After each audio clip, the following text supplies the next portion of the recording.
todos, mi nombre es Carlos de Moises. Continuamos con un poquito más de entrevista con el señor Alant. Mi nombre es del programa mi programa es Comic María y esto también es para Arcos.com. Okay, so now you were also one of the things that I asked Norman as well was it felt, I don't know if it was true, but it felt that for a long time you were left alone by the Batman offices to just do your own thing. Exactly, we were. That's one of the things that makes Denny O'Neil such a great editor. I've worked for dozens and dozens of editors in my life as a writer, and Denny O'Neil stands head and shoulders above all of them. He's the best editor I ever worked for, and one of the reasons for that was that after making the decision to choose his editorial team, his team of writer and artist, yes, he then left them alone to get on with it. In all the years that I worked for Denny, he only sent one script back to me and asked for it to be rewritten.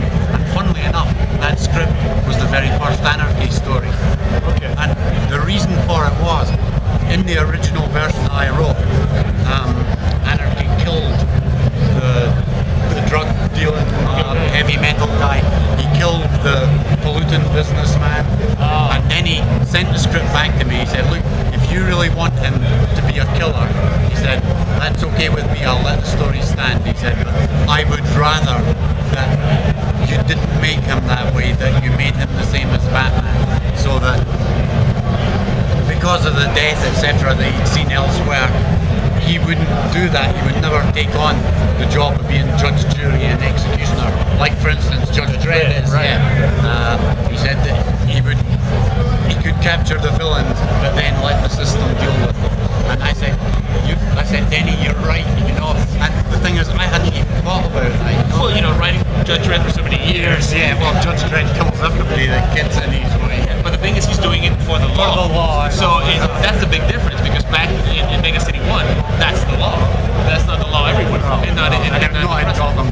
There you go. So, talking about Judge Dredd, one of my favorite comics that you did was, of course, Judgment in Gotham. I'm guessing you got a bunch of those signed today. Yeah. That's the Batman Judge Dredd crossover. Now, the thing that I mentioned to you yesterday when we were just chatting up, one of the things that I love that you said was in an interview when they were asking you about that crossover. You said the character you didn't want to use was the Joker. Yep. You preferred to use another villain, which is almost magnificent, because I love the Joker as well. He's a great villain, but so is the Riddler, so is the Penguin, so is the Scarecrow. So why use the Joker all the time? So do you have anything to say to me? Well, I think that in many ways the well-established Batman villains are overused. I think that villains and heroes as well have much more impact if they're used sparingly. So I mean, that was part of the reason why I created all my own villains to start with, because I thought, well, all the people who've come before me, they've done the Joker, they've done Two-Face, they've done the Penguin, they've done the Clayface, etc. Well, actually, that Mudpack storyline that you did was brilliant. Now, if you guys haven't read it, Mudpack, only 4 issues. It's amazing. I was telling that to a friend of mine yesterday about how at the end Clayface 3 and Clayface 4 fall in love.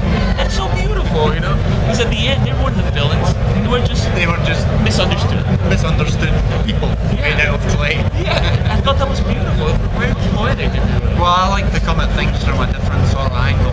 I hate to think that any story that I write is just a retread of what's already been done.